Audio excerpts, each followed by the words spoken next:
crowd waits tensely. Who'll win? Let them fight.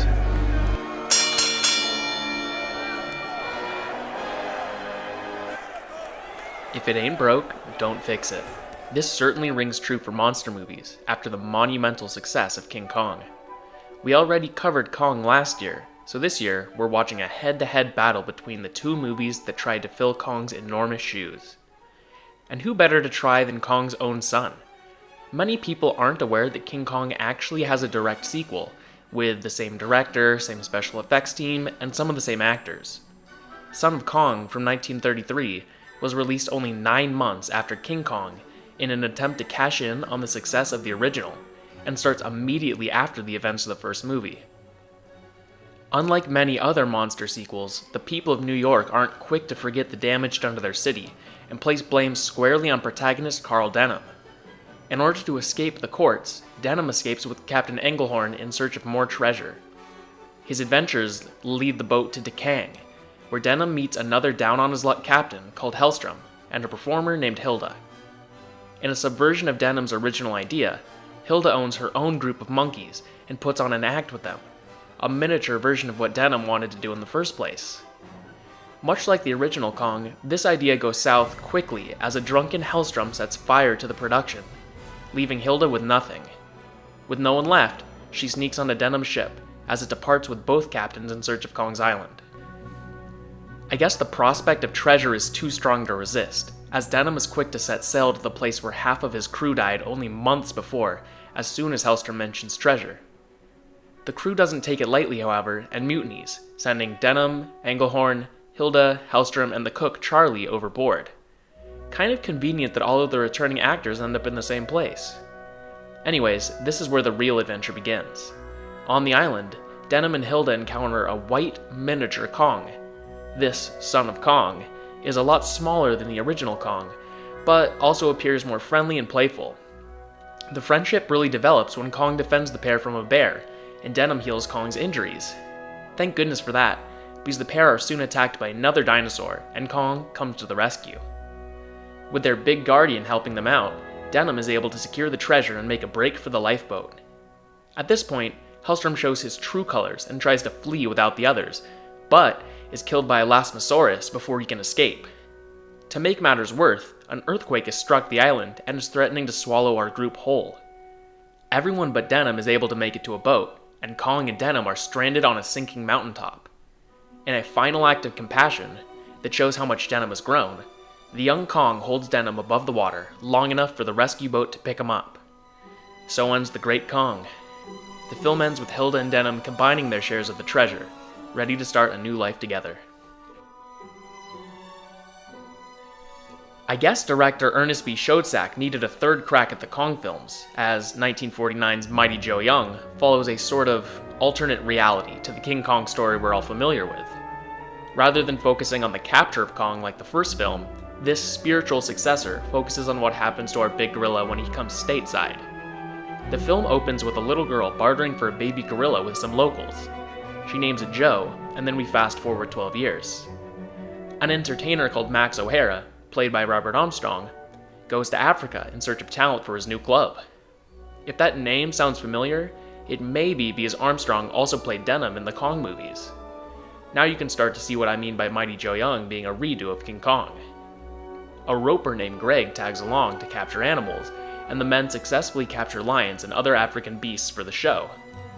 Shortly before leaving, the group spots a monster gorilla and attempt to capture it. The beast picks up an expedition member and only lets him go upon the urgings of a young girl. This is the same girl from before, and the giant ape is actually a grown-up Joe. After promises of fame from O'Hara, the girl, Jill, agrees to perform in Los Angeles with Joe as the main attraction. Back in the States, the act surprisingly goes well. Joe doesn't rampage through the streets and instead is very obedient. However, after a grueling performance schedule, O'Hara makes the situation worse by adding more taxing and degrading acts to his show. First, Joe has to play tug-of-war with a group of strongmen, one of which attempts to box the gorilla, and next, patrons are encouraged to throw discs at Joe with the hope that the gorilla will pick up their disc in exchange for drinks. Jill tries to leave back to Africa with Joe and Greg, but is coerced into staying longer by O'Hara. Finally, Joe reaches a breaking point with the help of 3 drunk men. The men first give Joe some of their liquor, and then burn his hand with a lighter. The angry and drunken beast escapes his cage to seek revenge on the men. In the process, Joe destroys O'Hara's club and sends the patrons into a frenzy. Seeing the destructive capabilities of the beast, the police determine that Joe ought to be shot. In a daring rescue attempt, O'Hara fakes a heart attack to distract the policeman guarding Joe, and cuts the phone line to prevent the police from getting backup. What ensues is a fun chase scene that involves a vehicle change, the arrest of O'Hara, and a stranded police car. Once Joe finally seems out of harm's way, Greg and Jill decide to stop, despite their hurry. Even though this probably wasn't the smartest decision, it does lead to the highlight of the film. Jill insists on helping evacuate a burning orphanage of all places. Greg uses his roping skills to save some kids, but needs some help from Joe to pull off the escape. The gorilla dodges flames and falling debris to save some orphans. Here we see the most impressive stop motion of the film, and while it's no dinosaur fight, seeing the technical skills on display in this sequence is exhilarating. After several trips up and down the building, Joe is able to save all the orphans. Whether Joe then escapes or is let off for his heroism, the trio is able to successfully escape back to Africa. The film closes with O'Hara watching a video sent by Jill and Greg showing their happily ever after in Africa. Obviously, the comparisons between these two films don't start and end with the fact that they star giant apes. To me, these movies and the original King Kong exist in some sort of strange multiverse, wherein Ernest Schoedsack explores all of the possible outcomes of a chance encounter with a giant ape. While the idea of a sequel is by no means novel, I doubt movies as similar as King Kong and Mighty Joe Young would be able to be made only 16 years apart today, without a lawsuit or the term soft reboot attached somewhere. Son of Kong acts like an expanded first half of King Kong, with more emphasis on comedy, while Mighty Joe Young primarily concerns what happens off of Skull Island, or in this case, Africa, and alleviates any audience concern about a tragic ending for the big ape. While both of these explorations are an interesting addition to the Kong miniverse, neither captures the greatness of the original. So, when comparing the two, we need to look at which better represents the ideas of the original, and equally important, which is able to stand as its own film. Perhaps this definition clears up why Mighty Joe Young is the stronger film.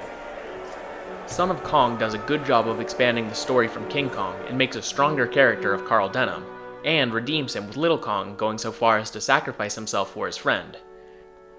That being said, the limited time and budget between original and sequel had a destructive effect on both the special effects and the story of Son of Kong. It looks a lot cheaper, and while the action scenes are still exciting, their flaws are still very noticeable. The story never had a strong reason to exist in the first place, and the shift towards a comedic story might be off-putting for some. Then again, surpassing the original story might have been too tall an order given any amount of time. Mighty Joe Young had the benefit of time, money, and expertise. This movie benefited from special effects of both Willis O'Brien and Ray Harryhausen, a powerhouse team that are collectively responsible for the best stop motion in cinema to date. Additionally, the decision to let us fully sympathize with Joe means that he's seen more of as a pet or a friend, and less of a force of nature. Spending more time with him, back in America, demonstrates his suffering and answers the question of what a successful giant ape show would look like. For these reasons, Mighty Joe Young is able to score the knockout.